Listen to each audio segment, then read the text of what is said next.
संसार, जी संसार, जी।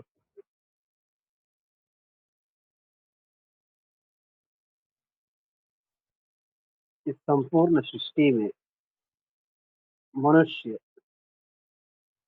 सभी में श्रेष्ठ प्राणी है। मनुष्य के भीतर ब्रह्मांड की संपूर्ण विधियों का संयोग बिंदु के द्वारा परम तत्व ज्ञान को पाने की शक्ति एवं प्राकृतिक एवं नियति के साथ होने वाले परिवर्तन को समझने की युक्ति सिर्फ मनुष्य को प्राप्त है। पूरे ब्रह्मांड को हम अगर विचार करें तो छोटे छोटे अणुओं के साथ परिवर्तन होते होते विभिन्न कलाओं के साथ मिश्रण, सिकुड़न एवं विकसन की परिणति के आधार पर विभिन्न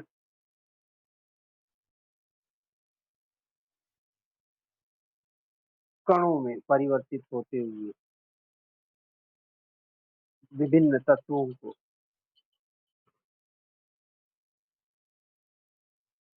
जीवन शैली में परिवर्तित करते हुए हमें दिया है। जितने भी रासायनिक परिवर्तन इस पूरे सृष्टि में हुए हैं, उस पर हम यदि विचार करेंगे तो हम ये पाएंगे कि हमारे भीतर बहुत से तत्व हैं जो स्वचालित है, स्वसंचालित हैं।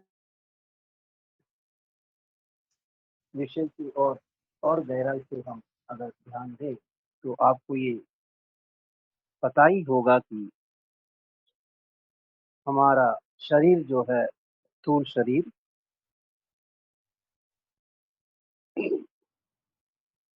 उसके भीतर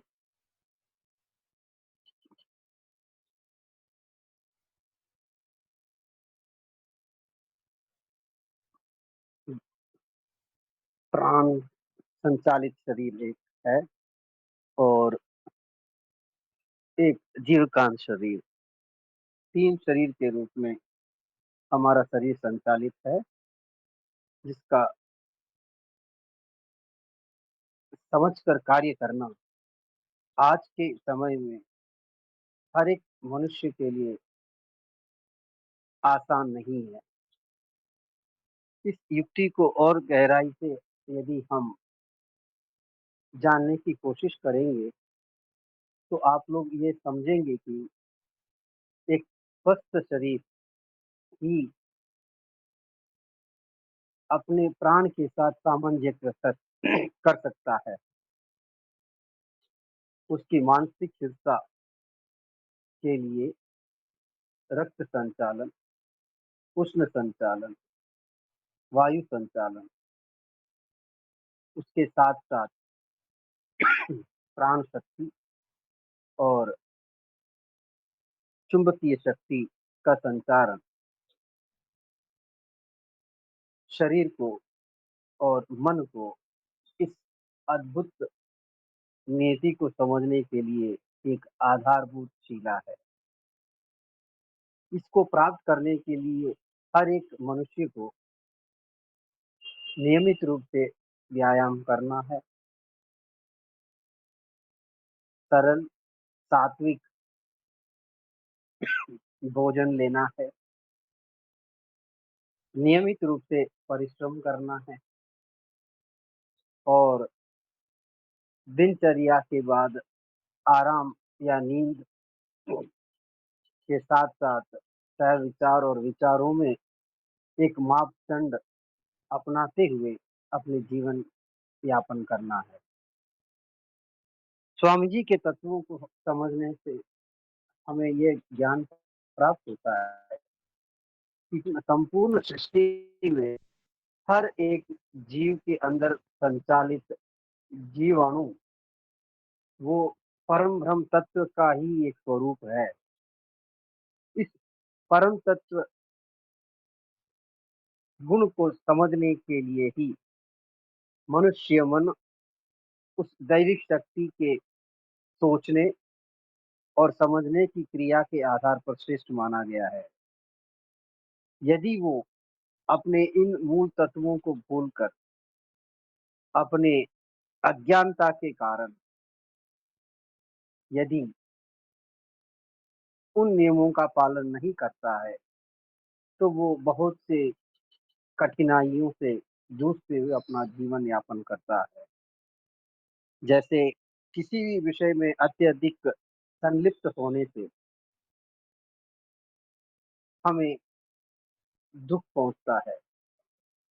अत्यधिक इच्छा या किसी के साथ लगाव रखने से एक दुःख प्राप्त होता है, क्योंकि हर एक व्यक्ति और दूसरे व्यक्ति के बीच के जो तादात्म्य संबंध है, वो अलग-अलग है, क्योंकि उसका विचार,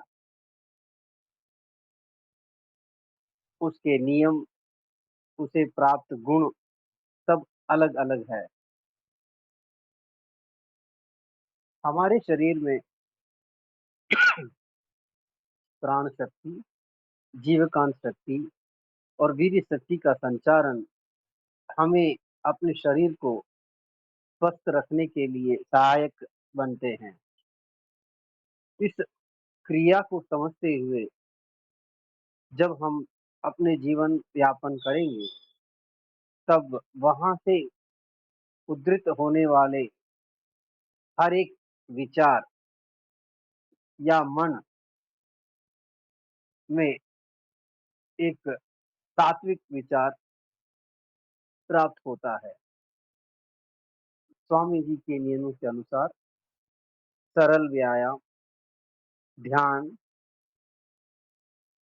आत्म-विश्लेषण के आधार पर हम नियमित जीवन की कल्पना का पालन करें, तो फलस्वरूप ये प्राप्त होता है कि हम हमेशा एकाग्रता के साथ, बुद्धि तेजस्विता के साथ, व्यवहार में शीतलता और हर एक व्यक्ति के साथ जो संबंध होगा, वो सदाचार एवं प्रेम का संचारण करेगा।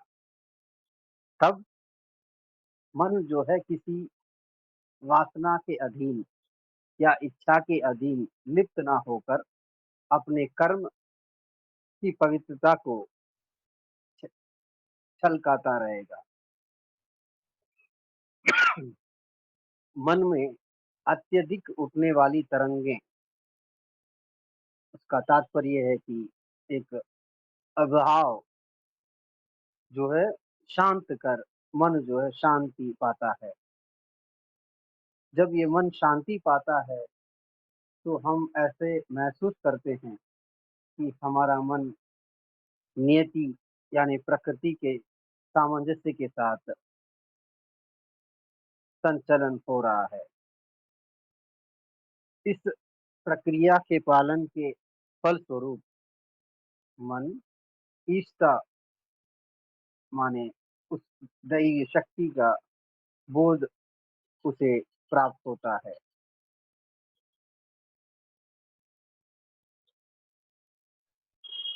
मनुष्य का जीवन, उसकी मनोवृत्ति और उसके दिनचर्या के आधार पर वो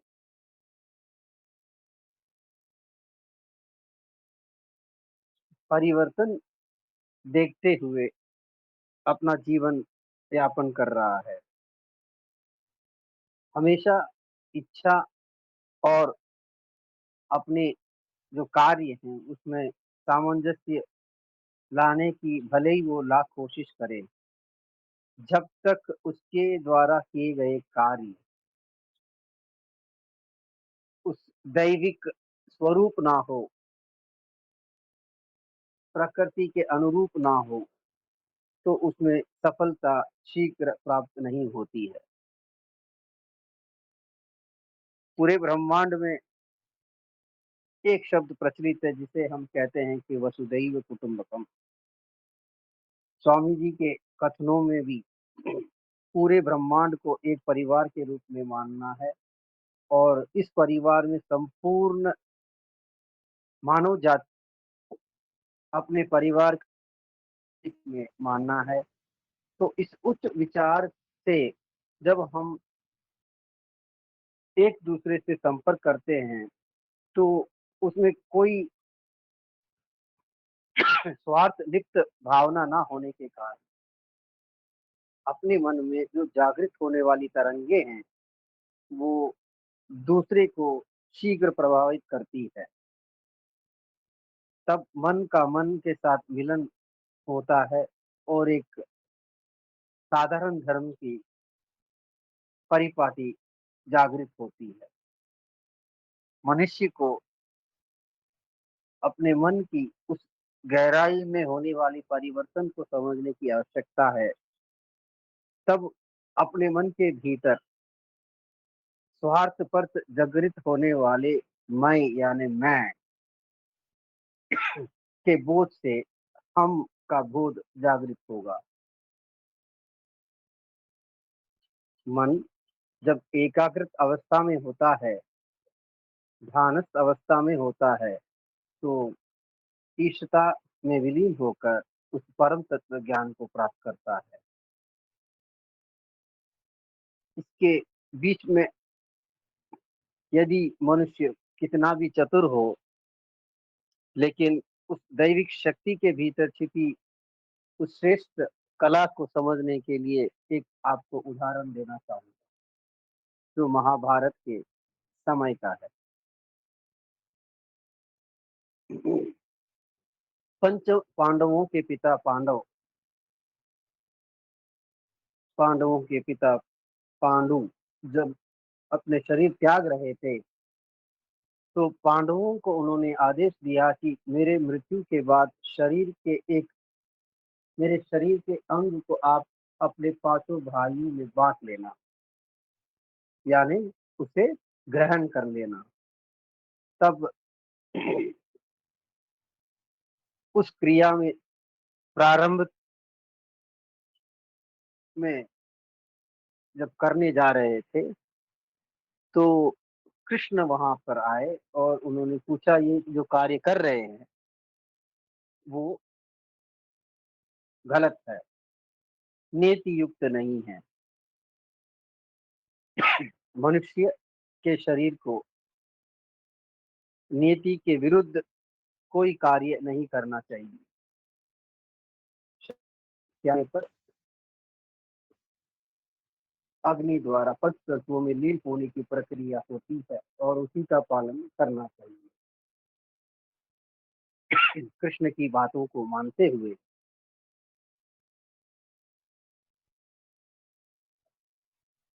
पांडवों ने अपने पिता के शरीर को अग्नि देने के लिए लकड़ी एकत्रित करने के लिए जंगल में गए और सहदेव को वहां पर जंगली जानवरों से पिता के शरीर की रक्षा के लिए छोड़ गए।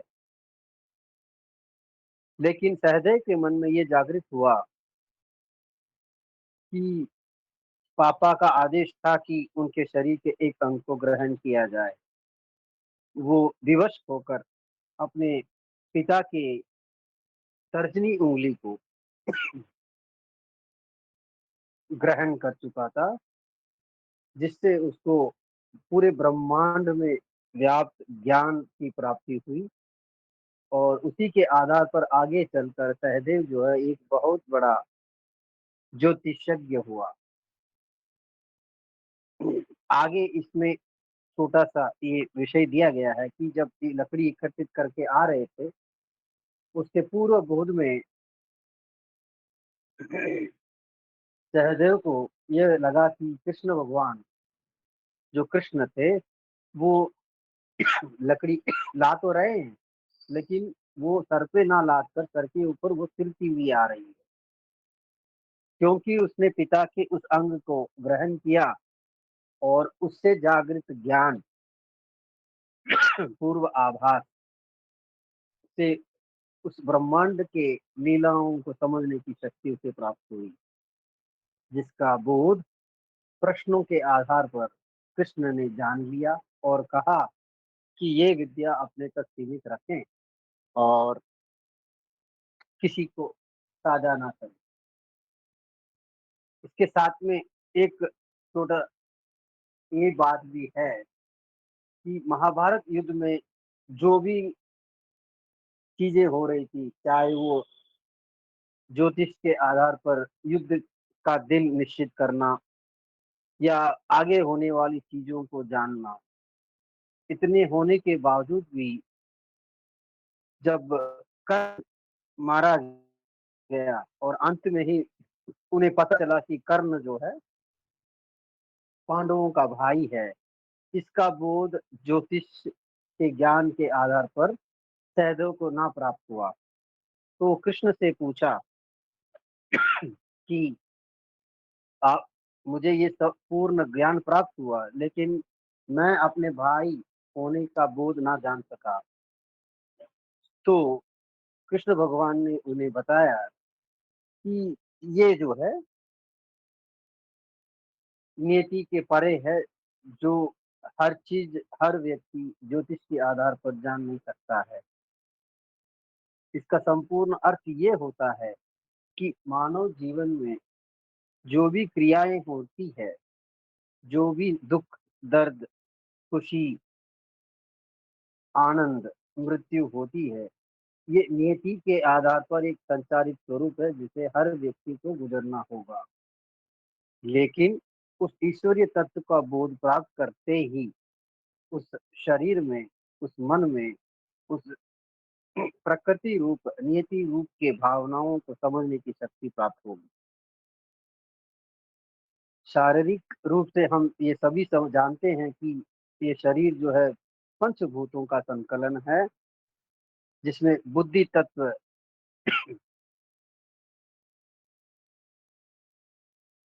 बनकर छठा गुण जो है मनुष्य को स्वपरिचित होने का संदेश देता है। हर एक अणु अपने अपने संकलन और सिकुड़न विधि के आधार पर पूरे ब्रह्मांड में और शरीर में संचलित हैं, और इस पूरे ब्रह्मांड को समझने की शक्ति सिर्फ मनुष्य को है। लेकिन मानसिक रूप से दूसरों से मिलकर उनके सुख को अपना सुख और दुख को अपना दुख मानकर कार्य करने से हर एक मनुष्य के जीवन में उन्नति प्राप्त होती रहेगी। मनुष्य को अपने संपर्क में आने वाले जीवों और वस्तुओं के प्रति अपनी बुद्धि और शक्ति के बल पर सदैव कृतज्ञ होकर मित्रता, स्नेह, करुणा भरा व्यवहार आदि करना चाहिए, जिससे उस दैविक शक्ति का आभास एक दूसरे व्यक्ति में परिमार्जित हो सके। भले ही हम ये सभी जानते हैं कि उस दैविक शक्ति का बोध प्रचुर मात्रा में हर एक कण कण में व्याप्त है, लेकिन हर एक व्यक्ति के भीतर छिपे उनके गुणों के आधार पर उन तत्वों से युक्त शुद्ध शून्य को पहचानने की शक्ति भी प्राप्त है। शुद्ध शून्य सिकुड़न और विकसन या स्वदबाव की स्थिति में टूटकर एक ईशाणु बन जाता है। इन विभिन्न ईशाणुओं के कण के संकलन के आधार पर वो एक अणु बनता है, और अणुओं के परिवर्तन और परिमार्जन के माध्यम से विभिन्न कण जागृत होते हैं, जो सिकुड़न और विकसन विधि के आधार पर एकत्रित होकर अलग अलग भाव से संचरण करके सृष्टि में व्याप्त है।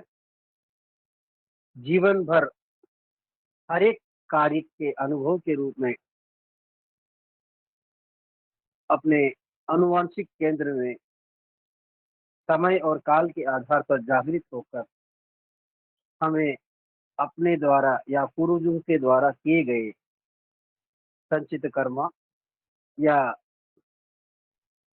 प्रारब्ध कर्मा के आधार पर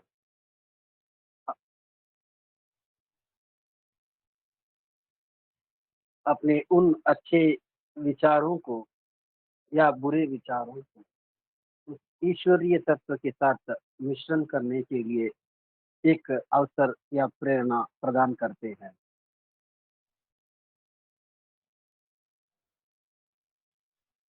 समस्त मानव भले ही उसी ईश्वरता का अंश माना गया है, लेकिन जब तक ईश्वरीय गुण सबसे मूल शब्द करुणा एवं प्रेम के गुणों का संचारण का बोध उसे नहीं होगा, तब तक मनुष्य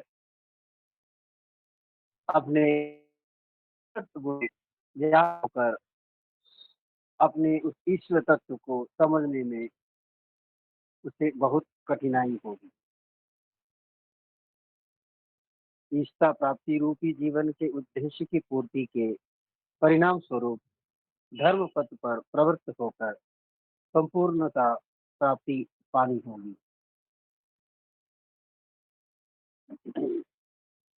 ये आप सभी जानते हैं कि इस परिवर्तन के आधार पर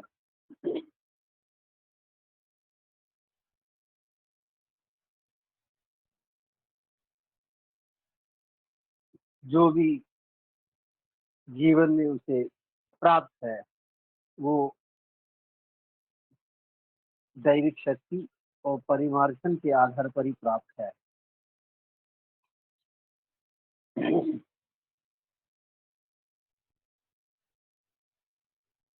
इच्छाओं को समय के अनुसार छोड़ने से उसमें सुख एवं शांति की अनुभूति होती है और मनस्थिति जो है बंधुत्व निर्लिप्त होती है। जीवन में अपने व्यवहार के आधार पर एवं अपने सत्कर्मों के आधार पर अपने परिवार, समाज और विश्व के लिए बंधुत्व की भावना का संचारण नियमित रूप से जो नियति के आधार पर निर्धारित नियम है एवं वेदांतरीय में बताए गए नियमों के पालन करने से हम उसकी पूर्ति कर सकते हैं। एक दूसरे के प्रति सद्भावना रखना, आक्रोश क्रोध को मिटाना, सदाचार सद्भाव एवं दूसरों की मदद के जो विचार हैं वो हर एक व्यक्ति तक पहुंचाना, ये हर एक मनुष्य के जीवन की श्रेष्ठ गुणों में एक है। लेकिन आज की परिस्थिति में जीवन में होने वाले विभिन्न परिस्थितियों के आधार पर, इच्छाओं की पूर्ति के आधार पर, विशेषकर धन उपार्जन में जो भी कठिनाइयां आ रही है, उसको समझते हुए, उसका निराकरण करते हुए मनुष्य के जीवन को दैविक गुणों के आधार पर, प्रकृति के नियमों के आधार पर चलाना एक श्रेष्ठ युक्ति होगी। हर एक कार्य के लिए हमें दूसरों को शुभकामनाएं देनी चाहिए ताकि हमारे भीतर दूसरों के प्रति सम्मान की भावना बनी रहे। जीवन में प्राप्त होने वाले हर एक सुख दुख का अनुभव पूर्वाग्रह है और कर्मों के आधार पर ही है। इसका बोध हर व्यक्ति को होना चाहिए। भले ही पूरे संपूर्ण ब्रह्मांड में, प्रपंच में व्योमकान शक्ति है जो बाह्य है और जीवकान शक्ति जो है भीतर है, दोनों का मिलन ही जीवन को मुक्ति की ओर ले जाता है। मानव मन के द्वारा संग्रहित और निर्लिप्त भावना ही उसे मुक्ति की ओर ले जाएगी। तन, मन, इंद्रिय संचालन के एक रूपता के आधार पर मनुष्य का जीवन हमेशा आनंद की ओर बढ़ता रहेगा।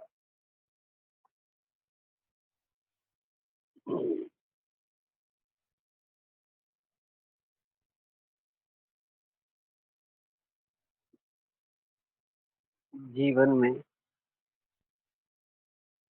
छोटे से उदाहरण के साथ अपनी वाणी को विराम दूंगा कि समुद्र में उठने वाली हर एक लहर में और भीतर छिपे पानी में और किनारे पर गिरने वाले बुलबुलों में भले ही एक रूपता ना दिखाई देती हो, लेकिन मनुष्य के जीवन में बाह्य रूप में जो भी दिखाई दे रहा है, अंतर मन के में जो है और इस पूरे ब्रह्मांड में जो है, भले ही अलग अलग दिखे, लेकिन समुद्र मल के समान और मनुष्य के शरीर में उस दैवी शक्ति का ही स्वरूप समाया हुआ है। यदि हम अपने भीतर उस परम तत्व को जानने की अभिलाषा रखते हैं, तो जीवन में नियति युक्त एवं नीति युक्त नियमों का पालन करेंगे और विशेषकर वेदात्री द्वारा बताए गए सरलीकृत व्यायाम, ध्यान, आत्मविश्लेषण करेंगे, तो हर एक व्यक्ति के जीवन में सफलता एवं साथ साथ दैविक रूप स्वरूप उसके विचार पूरे इस विश्व को विभिन्न समस्याओं से मुक्ति दिलाएगा। इन्हीं शब्दों के साथ मैं अपनी वाणी को विराम देता हूँ।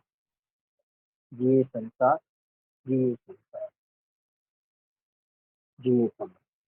बहुत